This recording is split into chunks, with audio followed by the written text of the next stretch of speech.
Yeah, so, Joe, when we talked a month or so ago about this COVID-30 idea that you had, thought it was a great idea. And this particular lecture really is a platform for my lecture tomorrow, which is going to be more, more than just basic ECMO. It's going to be some pretty serious problem solving, some hybrid cannulations, and why do we do these different cannulations. So anybody who is very experienced in ECMO could get a nice review today. Anybody who's sort of new, or you feel like maybe you could use a review, or you not do very many ECMO, this lecture today is really going to catch all with a giant net, no matter how basic your information might be about ECMO. We're going to kind of rope it in and then go up from there. And so I call it basic strategies. I'm going to start off with sort of what ECMO is and just build up from there, because you can't really appreciate why we're cannulating the way we're cannulating if you don't understand what it is we're trying to do. So that was sort of the premise of today's lecture. So this is the title, and as you know, I don't have anything to disclose on this topic. Mm-hmm. So we can go on from there. And so basically what we're going to be covering today, the name of the lecture is ECMO Cannulation Basic Strategies, but we're going to ask, what is ECMO? We're going to say to look at all the indications and contraindications, or at least a good number of the major ones. Then we're going to talk about how cannulas are inserted, go over that briefly. Then we're going to focus on VV ECMO and the indications and the contraindications, but we're going to look at the role and strategies of why we cannulate the way we do. And then we're going to look at the advantages and the disadvantages of each one of those. And then we're going to do the same thing for VA ECMO. We're going to look at the role and strategies for Veno-Arterial cannulation, the advantages and pitfalls there. And what's after that, Joe? Oh, sorry. And so, just yell at me. Next slide, Joe. Next slide. Mm-hmm. That's fine. Yeah, you're doing great. So today's lecture is, and I put the date there so that you would realize, if you watch this in the future and you're playing it back, that today's lecture is really a nice platform for going into a lot more detail tomorrow. But tomorrow's lecture is going to be, how do we optimize what we're doing? It's not simply problem solving and the same thing that you've seen, but what we're going to talk about tomorrow is making changes and adjustments to the basic ECMO strategies we're going to talk about today, and how do we optimize our care. And I think that's going to really touch a lot of nice points with people. So, like I said, let's start a little bit from the beginning. And what is ECMO? Well, ECMO is extracorporeal membrane oxygenation, as you know, also known as extracorporeal life support. It's an extracorporeal technique whereby providing prolonged cardiac and or respiratory support to, go ahead, Joe, to patients whose heart or lungs are unable to provide an adequate amount of gas exchange or perfusion in order to sustain life. So that's what we're doing with ECMO. So basically, there are two general types of ECMO that you hear about, VV ECMO or VA ECMO. And there's a lot of hybrid variations and even combinations of those two, but it starts off with these two. And before I go too much further, I underlined VV and VA for a reason. First of all, nomenclature in ECMO can be confusing to people who aren't around it a lot. When you look at VV ECMO there, what I've written, you see where there's a dash in between the letters? Wherever you see a dash, no matter what the letters are, there could be VV-VA. There could be a lot of different combinations.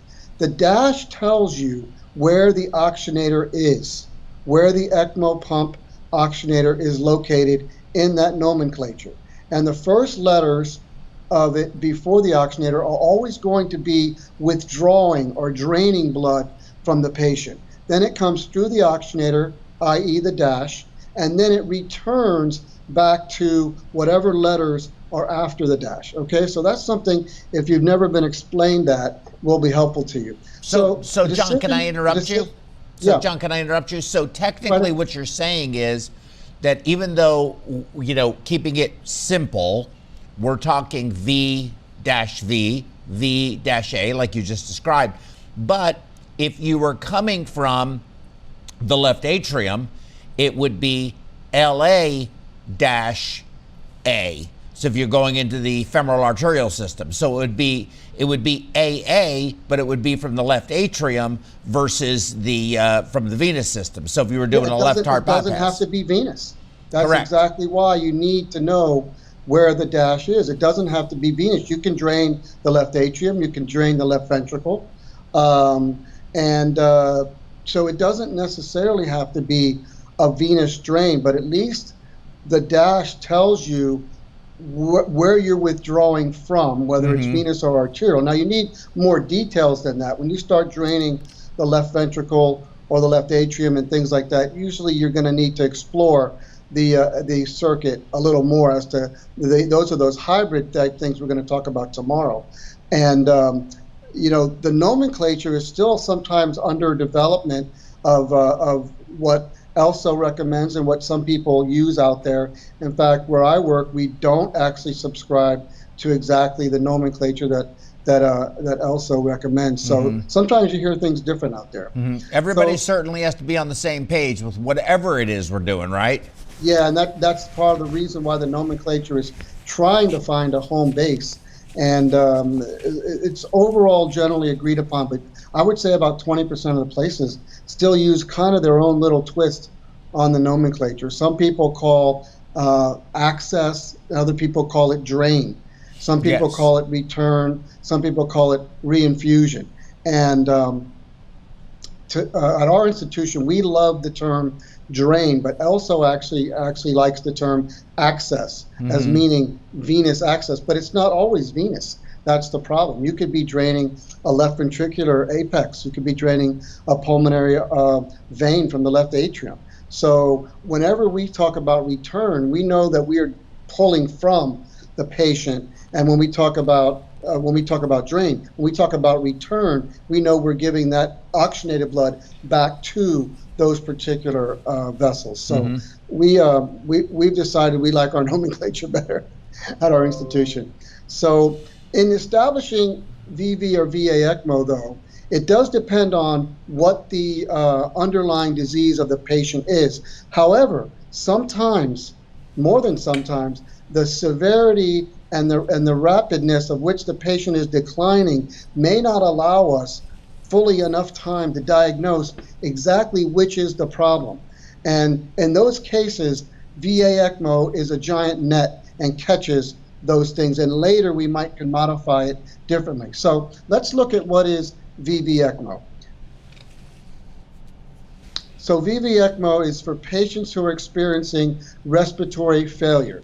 VV ECMO is not for patients that are experience any type of cardiac failure. And so principally the VV ECMO device, the circuit itself, functions as an artificial lung with no direct circulatory support.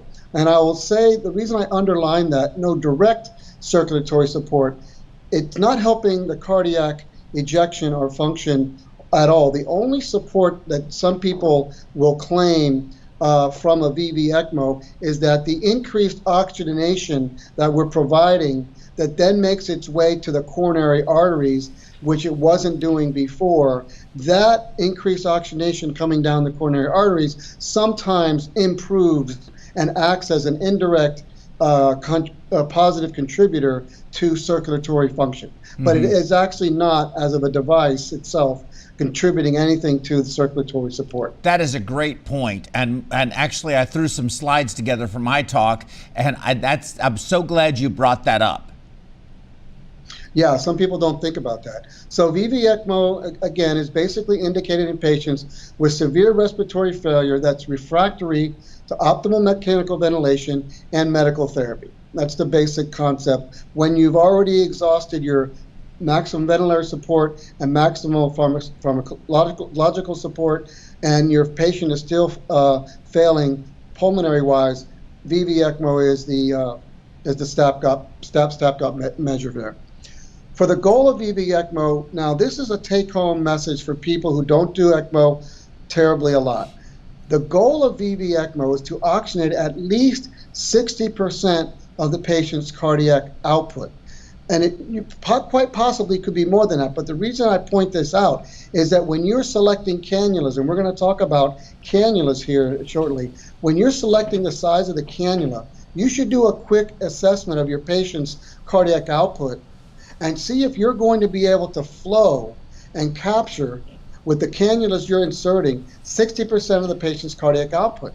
See, 40% of it is going to get past the cannulas in this case, and you're not going to be oxygenating that 40%. And it's left to the lungs to contribute something, or maybe they don't contribute anything at all. So what are the indications for VV ECMO? Well, hopefully it's reversible respiratory failure, which could include ARDS is the famous one, acute respiratory distress syndrome, but that can be due to a number of things. These are some of the more common ones. Bronchopulmonary aspiration of some sort of fluid or food particle. You can have a noxious inhalation of a toxic chemical or smoke inhalation. You can have any variety of pneumonia, a bacterial, viral, even atypical pneumonia we do see. You can have chronic interstitial pneumonitis, acute or chronic. You can have some form of barotrauma that's occurred to the lungs. You can have a pulmonary contusion in which bleeding occurs inside the lungs and is plugging up vast amounts of the alveoli. You can have something called alveolar proteinosis. This is a syndrome that you don't see too often, but it's a syndrome of a buildup of the surfactant in the alveoli. The patients have a syndrome whereby they don't remove the excess surfactant rapidly enough, and it actually builds up so much that it actually blocks the alveoli. So severe asthmatic attacks, severe asthmaticus, status asthmaticus with severe bronchospasms that don't relieve very well might have to be put on ECMO. We always see several asthma patients per year in our center that do end up on ECMO. Usually it's a short run, 2 to 3 days, but we do see that. Any form of airway obstruction really could be a foreign body, could be a growth, could be something that's restricting airway, anything that's obstructing the lungs function we can take over with VV ECMO. And I think there's one more there, Joe. Nope, okay. So what are the contraindications for VV ECMO? So, you know, with ECMO in general, if you have a patient with a highly advanced terminal or in particular irreversible disease, is really no point on putting the patient through an ECMO run. Go ahead, Joe. So uncontrolled sepsis is one that sometimes we wouldn't put patient on ECMO for. Go ahead, Joe. There's a little bit. Non-pulmonary multi-organ failure, irreversible brain damage, irreversible neurological injury, any type of terminal illness, metastatic cancer. So chronic respiratory failure or a ventilator-dependent patient in respiratory failure are not going to be eligible, if they're not eligible for a lung transplantation, are not going to be put on VV ECMO. So let's ask the question, what is VA ECMO? So VA ECMO is for patients who are experiencing acute, severe cardiac failure. And it provides direct circulatory and respiratory support. So that's the key thing about VA ECMO, is that it is going to take over for your heart and your lungs. So if you're not sure in an emergency situation why the patient has gone into shock, cardiogenic shock, respiratory shock, if you're not sure, you don't have time to diagnose, VA ECMO is usually the first thing that's going to be tried. Then we'll sort it out later. So VA ECMO is indicated in patients with primary cardiac failure resulting in cardiogenic shock or cardiac arrest that's refractory to conventional medical therapy. And here, you talked about the goal of VV ECMO being a 60% of the cardiac output. The goal of VA ECMO is a little bit more elaborate because, again, we're taking over for the heart and the lungs. We should be able to, on VA ECMO, maintain a reasonable mean arterial pressure of 60 or greater. We ideally would maintain an arterial saturation of greater than 85%, and we should be able to maintain normal carbon dioxide, normal lactate levels, and normal pH levels. And a little bit of a take-home message here for people who are not very well adept at ECMO is your lactate levels on ECMO will always tell you a lot. if you have started off with a high lactate because the patient's in failure and you put them on ECMO and your lactates are coming down to normal, generally is a very good sign you're doing something right. The reverse is also true. If you're on ECMO and your lactates are continuing to rise or stay elevated, you need to look into improving what you're doing. Well, that could just be dead gut. Yeah. Yeah, because that's if you've got had problems if your lactates aren't coming down. Yeah, if you've had Levofed on, for a couple of days at 28 mics or higher, good chance you're going to have a big old bowel infarct. Yeah, we see that, unfortunately. Mm-hmm. And so what are the general indications for VA ECMO? A cardiogenic shock or heart failure, and it can be as a result of an MI. We see this on severe myocardial infarction patients, different forms of myocarditis. Now that myocarditis, they were thinking that there was going to be, or that they were saying in the beginning with this COVID issue, that it was associated with myocarditis with a lot of patients. I never saw it. We had one patient, we suspected that was the problem, but it wasn't. It was an MI from coronary artery disease, and he ruptured his RV from the big MI. So, but he didn't have myocarditis. And he ended up COVID negative on top of it. So, but I haven't seen the myocarditis in COVID patients. I don't know if you have. No, there was an article that came out about 2 weeks ago. In fact, I forwarded it to our surgeon, our ECMO surgeon, and claiming that there was a higher than normal incidence compared to even patients that get septic or with the flu. Regular flu will have some occurrences of myocarditis. So there was someone who published a paper, I didn't read it in detail, but basically you're right, claiming that there was a fairly high, much higher incidence of myocarditis with COVID, and I'm not sure if that's going to bear out in the end of the day or not. Mm-hmm. You can have patients on VA ECMO because of the sepsis and the cardiomyopathy that can be associated with that. You can have patients that are in chronic cardiomyopathy, but with that, you're going to have a game plan as to what you're going to do with the VA ECMO. Now we see this, at a heavy cardiac transplant center.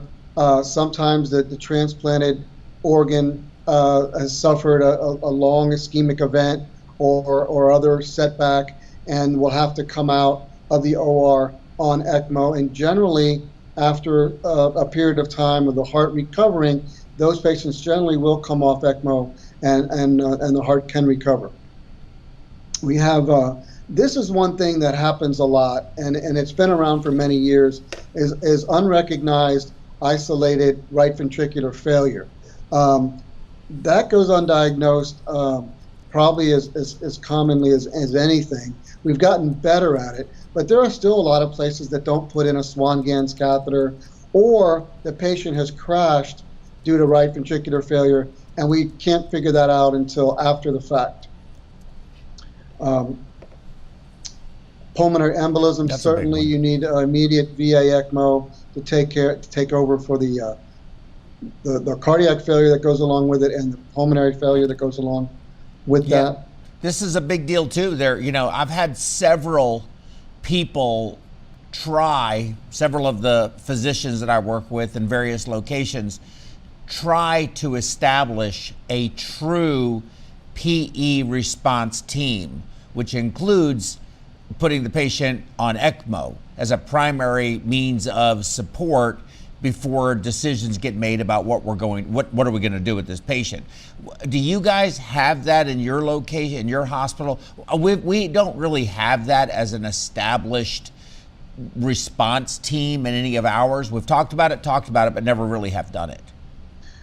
Not that I know of, and it's a hard diagnosis if you have to do it quickly. If the patient is suddenly experiencing a massive PE, most of the time you're not real sure that's what happened until later. That's right. I mean, it's just so hard to know that's what's going on. You can look at some things, but usually you don't have the time to sit there and peel through the layers to figure out that that's what's going on. But you know you have a severe respiratory collapse, probably followed by an immediate, right ventricular cardiac collapse, and it's all hands on deck to go on VA ECMO.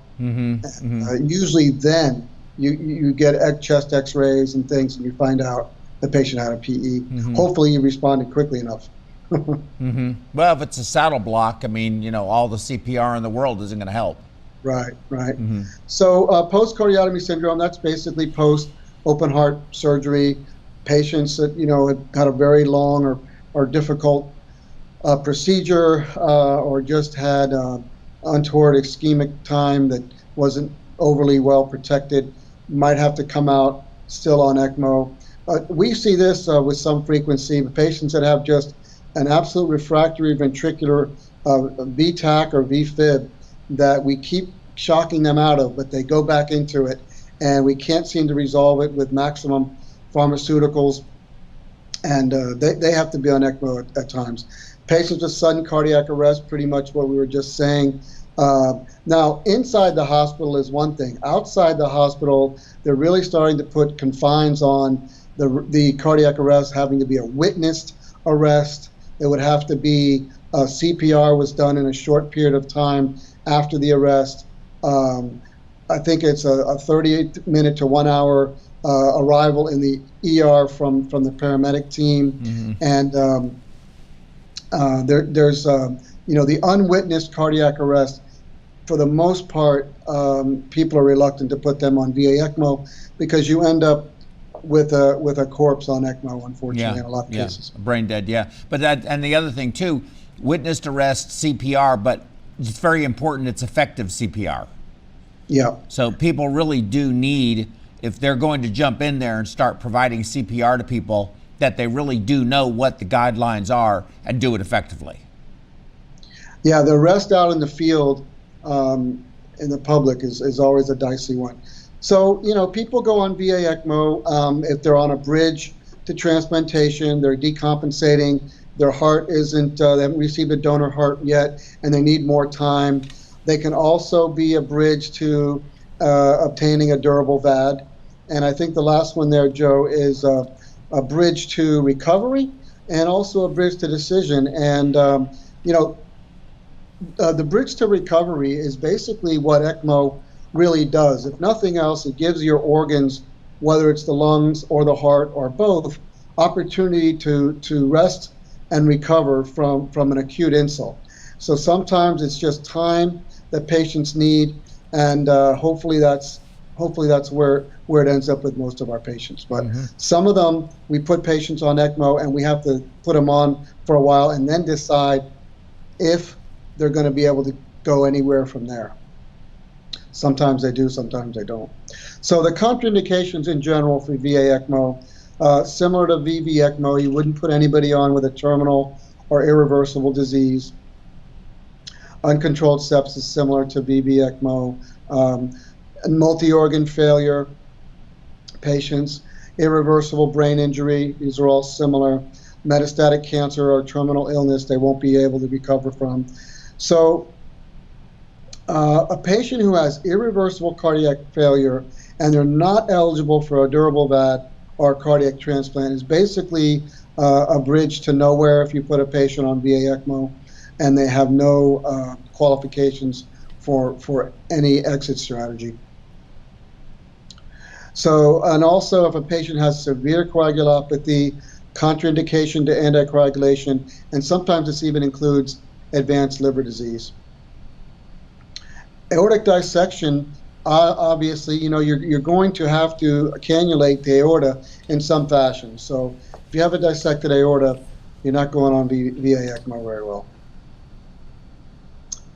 And then sometimes we run into this, you have patients that just have severe peripheral artery disease, extreme obesity. I see that one in all the journals and the books, but I tell you what, we've put some extreme obese people on ECMO and figured out a way to do it. And then, of course, if you just don't have access due to amputations and so on, could all be limiting factors on VA ECMO. So let's talk about the basic insertion techniques, and there's basically two. Everybody's probably aware of. You have the Sellinger technique, or the percutaneous technique, or the surgical cut-down technique. So let's take a look first at the percutaneous. It's really the most commonly used approach, and nowadays we have the advantage of using ultrasound visualization of the vessel. That's pretty much a standard of care most places, to use the ultrasound. As you can see in the bottom there, you can really visualize the vessel very well, and then you would go ahead and insert. Do you want me to show that, John? Right here. Let's see. I'm looking for my mouse. There it is. So here's the vessel right here. Yeah, exactly. And so you can actually see very nicely. I believe that's a bifurcation of it above there, if I'm not mistaken. I'm not sure. But we, at our institution, the PAs and the surgeons and the physicians can cannulate people even in the most difficult situations due to that ultrasound. And once you locate the vessel in ultrasound, you can really do a needle puncture, find the vessel, and then you're going to go ahead and introduce guide wire. Usually a J-tip wire is what most people would use for most things. That's safer. And then once you get the guide wire in, you're going to go over that with graduating increased sizes of introducers. Of course, that's stretching and distending the surrounding tissues to prepare it for the large cannula that you're about to insert. And then finally, when you do that, you take the cannula over the guide wire. You're going to withdraw the guide wire, and then you're going to be left with a cannula inside the patient.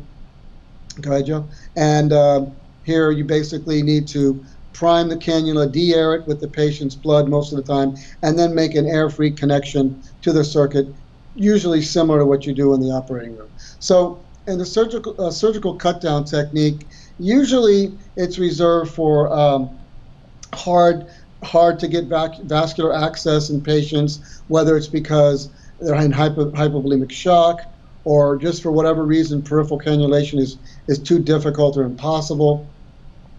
And what you would have there is a simple exposure of the vessels, and you see the tie downs there and isolating the vessel, and then you would basically just go ahead. You would basically insert the cannula under direct vision, and then you'd have the tie downs there for security. Basically the same that you've seen in any type of vascular surgery or open heart surgery. So now let's look at VV ECMO and the role and strategies of these. We're going to go through, the cannula strategies of a few different types of VV ECMO, and the same thing for VA ECMO. And again, keeping in mind that today's lecture is really a platform for tomorrow's, when we really get into hybrid variations of all these. So you really have two classic venous cannulations that's been around really since the beginning. And the first one is the old standby femoral vein and jugular right. Usually it's the right side. Usually it's the right femoral vein and the right IJ. And you would stick a pretty long cannula into the femoral vein up until about the level of the right atrium, or just below it. And then you would withdraw the blood there, and you'd return oxygenated blood back up to the right IJ, and hopefully aiming that back into the right atrium. And then the second is, if you can't for whatever reason do that, the next best thing has history, in the classic days have been a double venous femoral VV ECMO, where you use both femoral veins, and one cannula similar to the one I just mentioned would go all the way up into the right atrium. That would deliver your oxygenated blood, and then a shorter one in the other vein would go up, and we're going to look at this in a minute, about to the level of the hepatic vein, withdraw deoxygenated blood, returning oxygenated blood, hopefully back into the right atrium. So we're going to look at a little bit of both of these here closer. So looking at number one, go back for 1 second there, Joe. Yeah, it's okay. Looking at number one, it's a classic, as I said, a classic VV ECMO, and it is achieved with two separate cannula, as I said. And then, go ahead, Joe. Then looking at the interior of what's really happening inside the atrium and in the IVC, SVC. So one cannula is usually inserted into the right femoral vein. It can be the left. And it's advanced basically to the level of the IVC right atrium junction, but it's really about the level of the hepatic vein. And then, go ahead, Joe. Then the other one is inserted into the right IJ, and it's advanced down through the superior vena cava into the right atrium. And it's very important in this cannulation technique that this cannula is aimed towards the tricuspid valve. We're going to talk about why that is. So, as with most ECMO, the size of the cannulas directly affects the amount of drainage, and therefore is going to be your determinant of your blood flow. So, of course, you want the largest possible venous cannula that will maximize your flow, and it will achieve your 60% or greater target output of venous VV ECMO flow. So, on number 2, this is a fem-fem VV ECMO. Again, you're going to use 2 cannulas. This is usually done if the IJ cannula is not possible, and it's an alternative to that technique. And this involves bilateral femoral cannulation of the venous, both venous. So the tip, again, of the drainage cannula is going to be advanced pretty much the same as the other one, about to the level of the hepatic vein.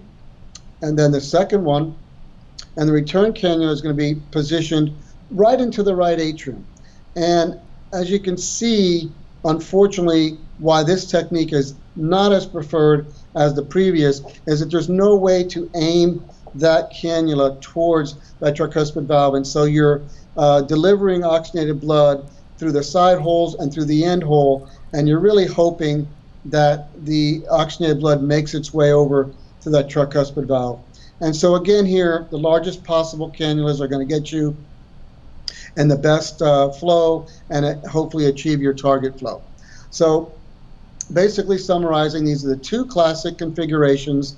Again, as I said earlier, if you're new to ECMO and you want to start from the basis and build up, this is your 2 classic. And by the way, Joe, our surgeon decided with our COVID ECMO patients that all patients would come in and immediately get number 1 there. Right femoral, right IJ. No questions asked. Every patient came in with COVID.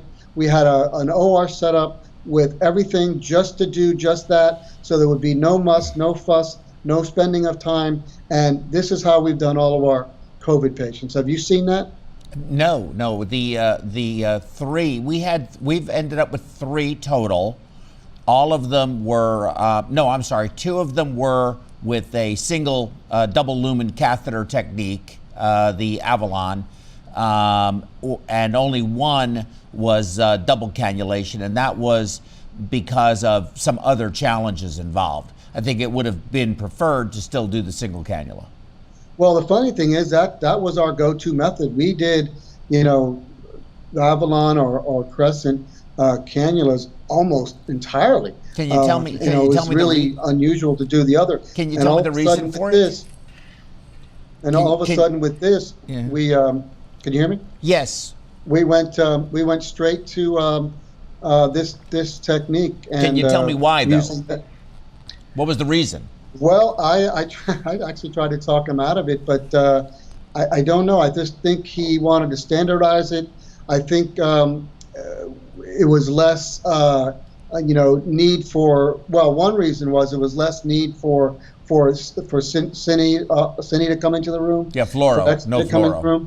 And there was less people to come into the room. And also the other reason too is we have a very large hospital, as you know, and so transporting these COVID patients from the OR all the way to the unit down the hall, we actually converted one of our ICU, in our COVID ICU, one of the rooms was converted to an insertion room.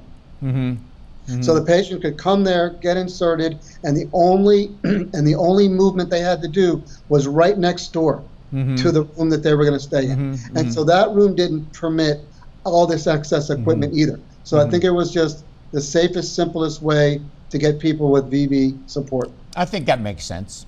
Yeah. Because I don't know about in your hospital, but when we transport these COVID patients, it's a major production. Everything has to be shut down. all the doors have to be closed, everybody has to be locked away, Yeah. security has to clear the halls. Yeah, I have to say, I'm not sure I understand that. Once the patient is intubated and, essentially anesthetized, probably paralyzed as well at that point in time, and on ECMO, I'm not exactly sure I understand the basis for that. It doesn't really make sense to me. We have been transporting, and still do, infectious patients all over the hospital, but for some reason this one was treated in some special, unique way. Now, in the beginning, when I think there was a level of uncertainty with the disease, I think we know a lot more than we did then. I could understand that, but at this point, that for me doesn't really make a lot of sense. Yeah, the interesting thing was when all this happened, we were all asking questions about, the exhalation gas on the ventilator in the OR, was that scavenged? Mm-hmm. And apparently it is scavenged. And then when you get into the ICU, when you have intubated patients, is that exhalation gas scavenged? Mm-hmm. It's filtered. And I think the answer, and I don't know that it is hooked up to the wall suction. Well, I don't think it's hooked up to the wall suction, but I think it has one of those filters on it. But whether or not that traps this or not, I don't really know. It's a very good question, but I imagine that the way ventilators are made, it has to be a closed circuit in some way. There has to be something that protects that. Yeah, all of a sudden, all these concerns about the exhalation gas that I would have thought have been long since thought of were brought up and discussed by pretty high-level people. how many people are on ventilator that have TB? Everything. Everything else you can think of. Influenza. Influenza's it's an airborne ventilator. It's transmitted in the same exact way with respiratory droplets. It's the exact same. It's the exact same method of transmission.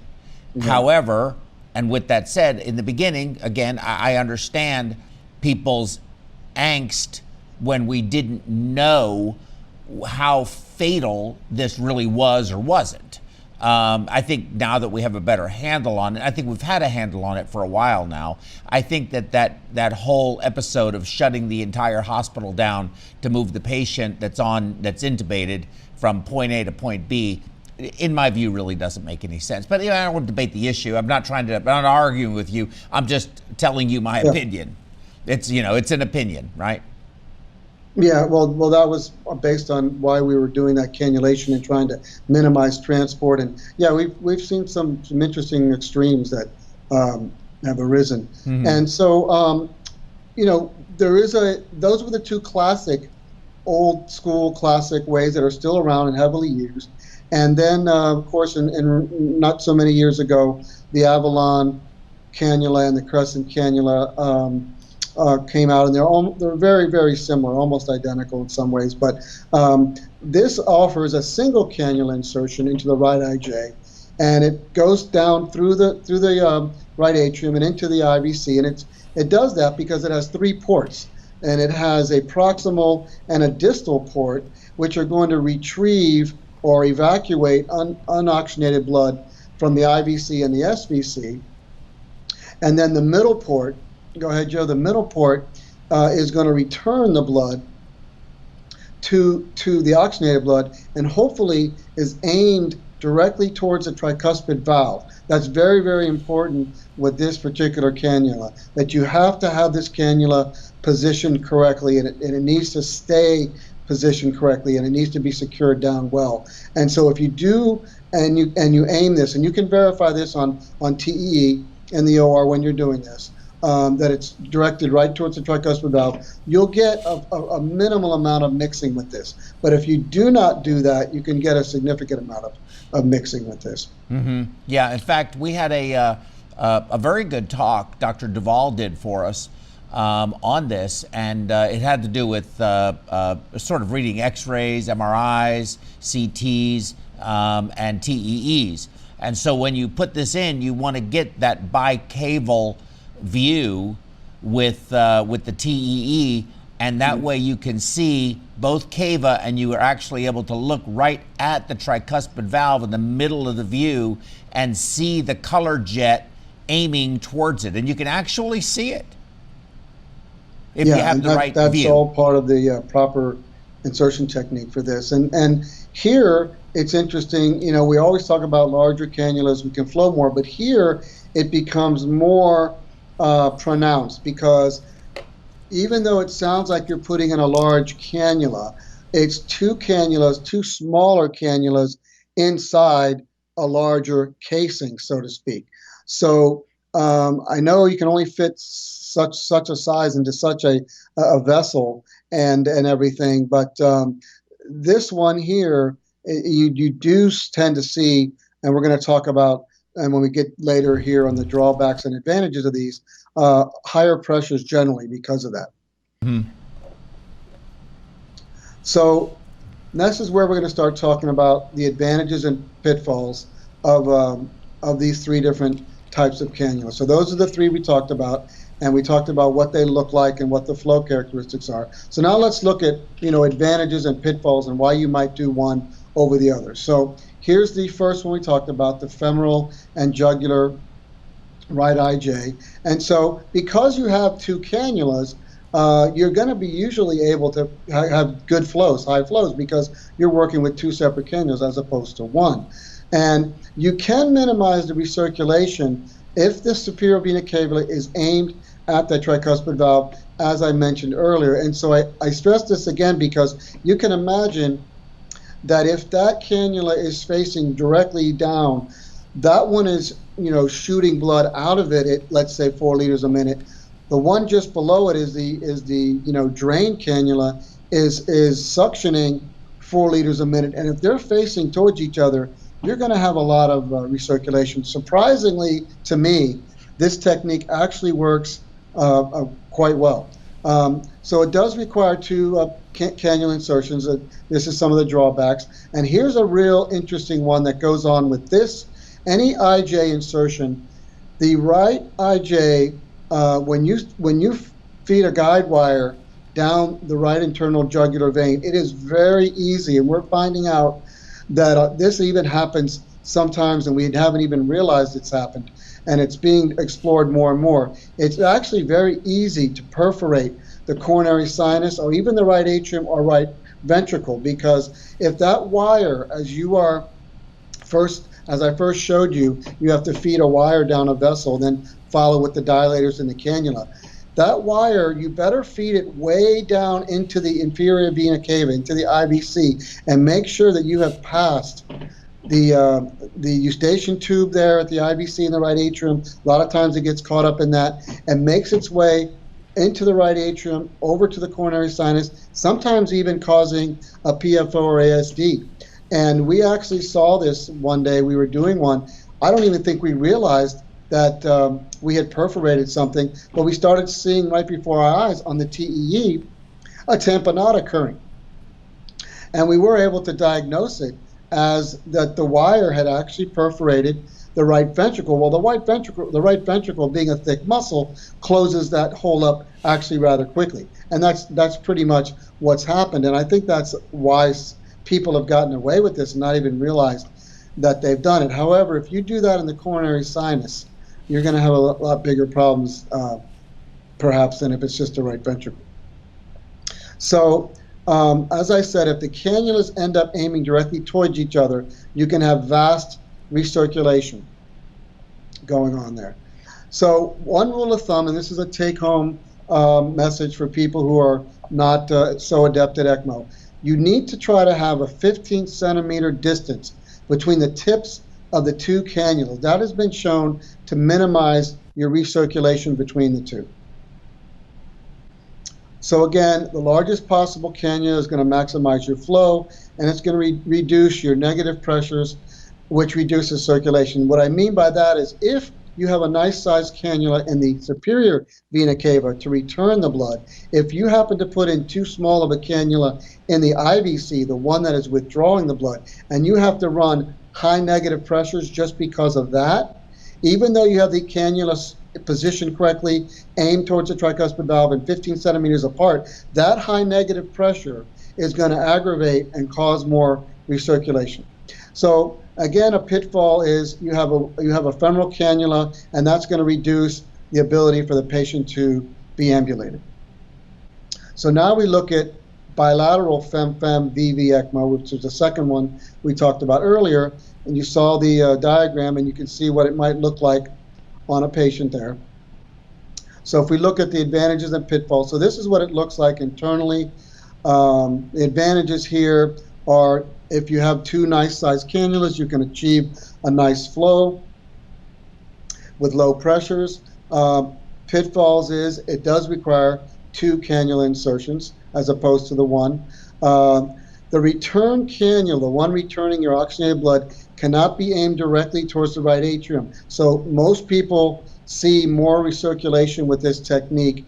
Even though the cannulas aren't facing each other, the disbursement of the arterialized blood in the atrium sideways and up and ends up coming back towards the drain cannula.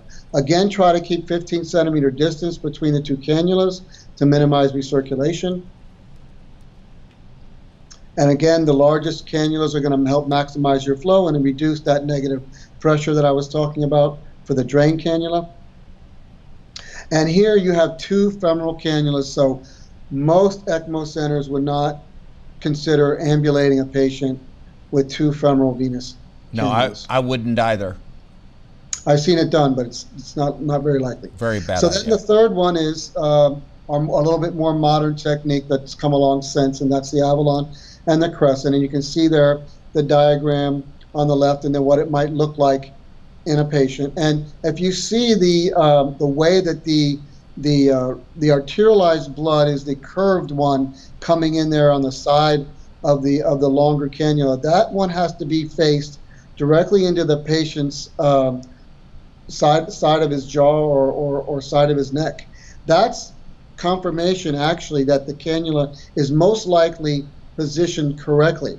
One thing that can happen is a patient will have his neck turned to the side when we insert it. Then when we go back and do this and position him comfortably, that has not been shown to turn this cannula from the preferred direction that we thought it was in. So this is what it looks like. We talked earlier. The advantages now, of course, it's a single cannula insertion, better than the double cannulations of the other two. And you will have minimized recirculation, provided that return port is aimed directly at the tricuspid valve. There's no femoral cannulation, which does allow for proning the patient. The patient can sit up and the patient can ambulate.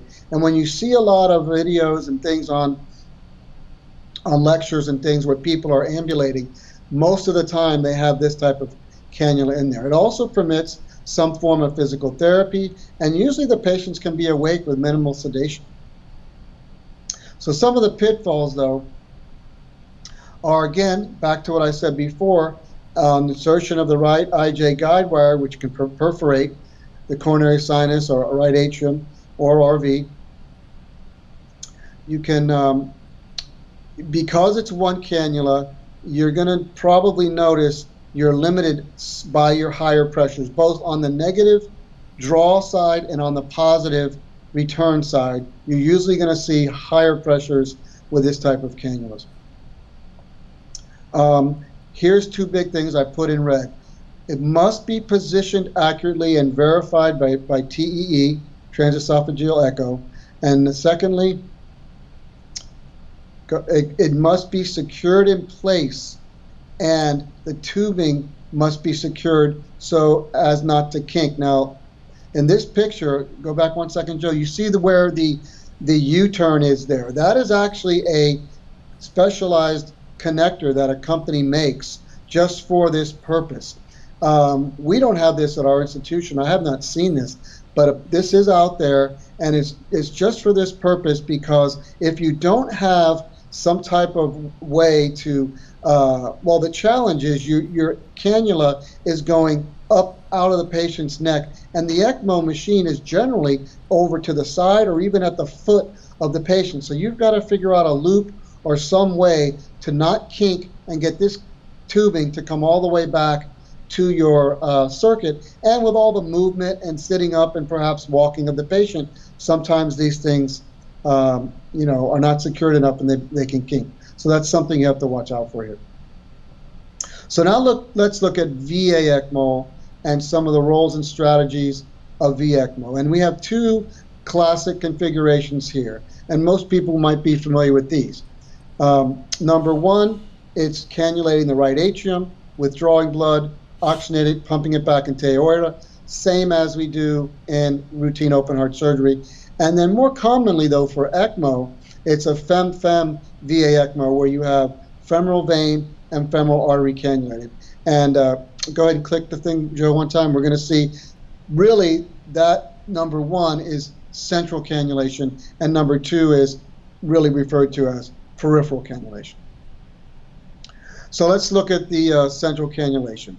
And of course, you have to have two cannula, one in the right atrium, one in the aortic root. And so you're going to have the one in the right atrium. Of course, the purpose is to drain the venous blood.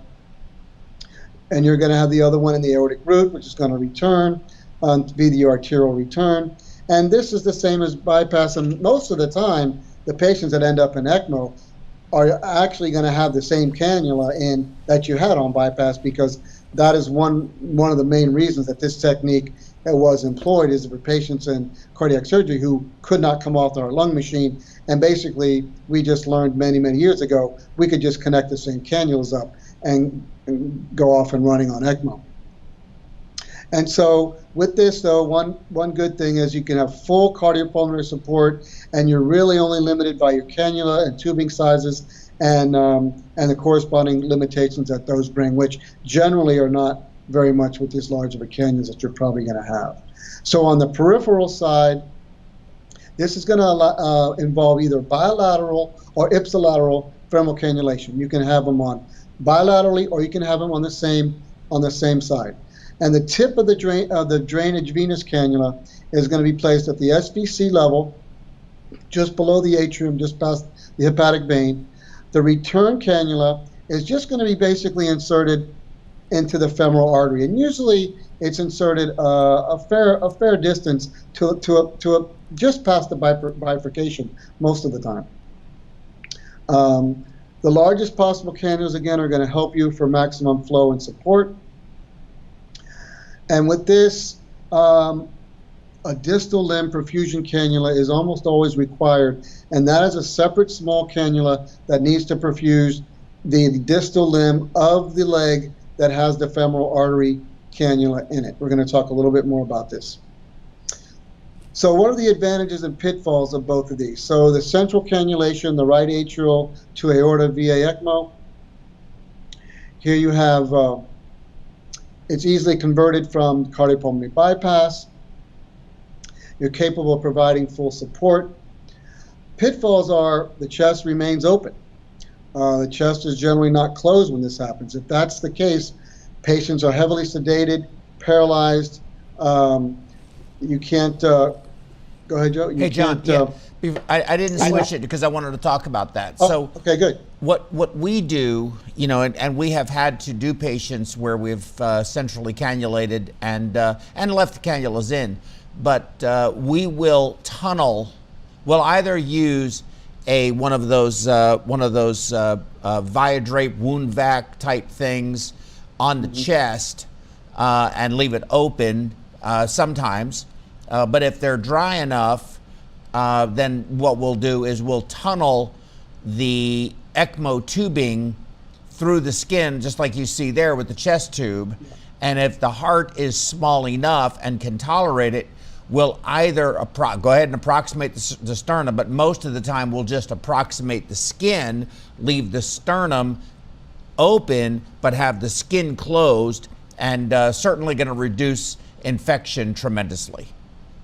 And that's exactly why I showed this slide, because anybody who may not do ECMO at their center may not realize that ideally, and most of the time, that whenever we can, we would try to tunnel the catheter and the tubing through the chest there, through the below the chest, and at least give you a way to close the chest as much as possible. Usually, it's like you said. In most cases that I've ever seen, the cardio edema, the myocardial edema, and the swelling and the size of the heart, and then with the cannulas in addition to it in there, rarely allow complete closure of the chest. And you know, at least that's been my experience. And I've seen days later when that myocardial edema went down that we were able to actually close the chest. I've seen that, but or never the quite in the OR. or the heart's just stuffed, dilated, and you can't empty it. Yeah, and it's, you know, exactly. And so because the patient's chest is open, they're going to be heavily sedated, paralyzed. You're not going to be able to interact with the patient. And you know that they're going to have to return to the OR, if not once, more than once. For one thing, these cannulas are going to have to be either removed or reconfigured to some type of peripheral configuration, you know, eventually, if they end up weaning this way, which is probably unlikely. Of course, you most likely have a lot higher risk of infection. You've got a wide open wound. We do protect it pretty well, like you said, though, Joe. I've seen a lot of care taken into, you know, protecting against that. But the higher risk I'm talking about too of infection is the repeated procedure 2-3 days after the next, a lot of times going back. And because with these patients, they usually have been on bypass, regular cardiopulmonary bypass, an extended period of time. In order to end up on ECMO, they were probably on bypass a long time. Most of these times, you have a lot of bleeding and coagulopathies that go along with these open chest VA ECMOs. So the second one then that we see, if we can do VA ECMO on a patient in a more controlled setting, we would always try not to open the chest. So we would end up doing peripheral cannulation, which is femoral VA ECMO. And the advantage there is generally it's a pretty quick vessel access. You don't need to open the chest. You're capable of providing near or full support. Well, we can talk about that a little bit later. The pitfalls is you're back to 2 cannula insertions. You need to have the largest possible drainage cannula, again, to reduce negative pressure and maximize your flows. And that can be challenging in a vein sometimes. The patient's not going to be ambulated with fem-fem cannulation. And the big one here, and we're going to talk about this a little bit today and a lot more tomorrow, is that whenever you have a femoral artery cannula, you're giving arterialized blood retrograde up the aorta, and there's 2 big problems. One, you're flowing into and at the aortic valve, which may create left ventricular distension. I think you went the wrong way, Joe. Go the other way. Oh, I'm sorry. I think you're yeah, and then you also have this something called differential hypoxia. It goes by several different names, but as you can see, if you have highly oxygenated blood coming up the aorta, meeting with not so oxygenated blood coming out of the left ventricle, you can end up with deoxygenated blood going to the upper body and upper limbs, and most importantly, to the brain. So we're going to expand upon that a little today and more tomorrow.